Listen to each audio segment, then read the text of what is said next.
چنانچہ جب میں نے میلاد النبی صلی اللہ علیہ وسلم کی تعطیل کے سلسلے میں 1990 میں ممبر پارلیمنٹ تھا، اس وقت کے پرائم منسٹر آف انڈیا سے بات کی اور وہ تیار ہو گئے کہ میں 15 اگست 1990 کو میلاد النبی کی تعطیل کا اعلان کروں گا، اس لیے کہ میں نے انہیں دلائل سے سمجھا دیا تھا۔ میں نے وقت کے پرائم منسٹر کو اور ملک کی پارلیمنٹ کو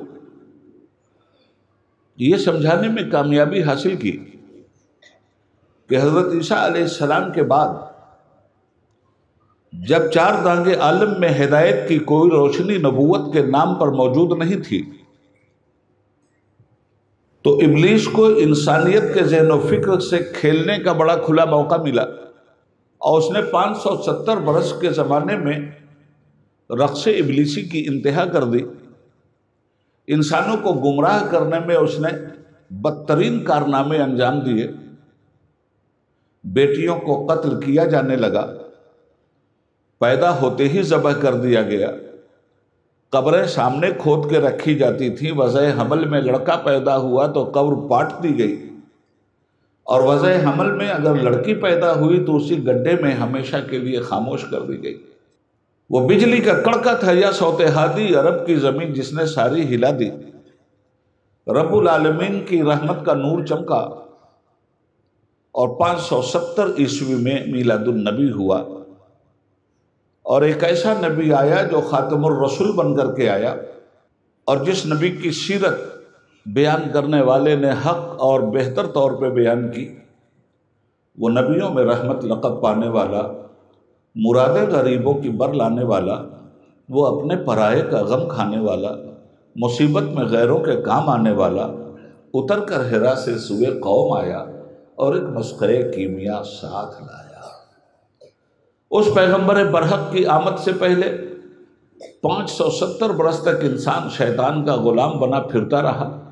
آزادی سب سے بڑی نعمت کا نام ہے اور غلامی سب سے بڑی لعنت کا نام ہے، تو یہ انسان 570 سال تک تو غلامی کا طوق اپنے گلے میں ڈالے پھرتا رہا۔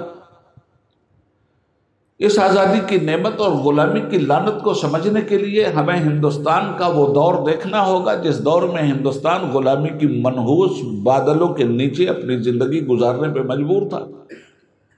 150 سال تک یہ ملک غلام تھا۔ 15 اگست 1947 کو دیش آزاد ہوا تو ہم جشن آزادی بہت ہی ہوش کے ساتھ مناتے ہیں۔ 150 سال تک ہندوستان انگریزوں کا غلام، تو 570 سال تک انسان شیطانوں کا غلام۔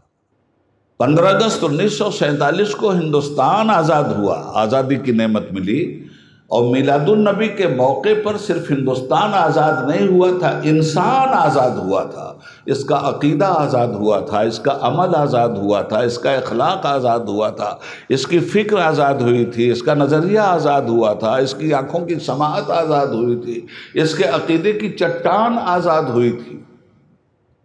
وہ آزادی قبیلے قبیلے کا بت ایک جدا تھا، کسی کا حبل تھا، کسی کا صفا تھا، ہزاروں کے سامنے سجدے اور بندگی کے نذرانے پیش کیے جا رہے تھے، ہر چیز کا غلام انسان بن چکا تھا۔ زمین اللہ نے بنائی انسان کے لیے، انسان اسی کو معبود کہہ بیٹھا۔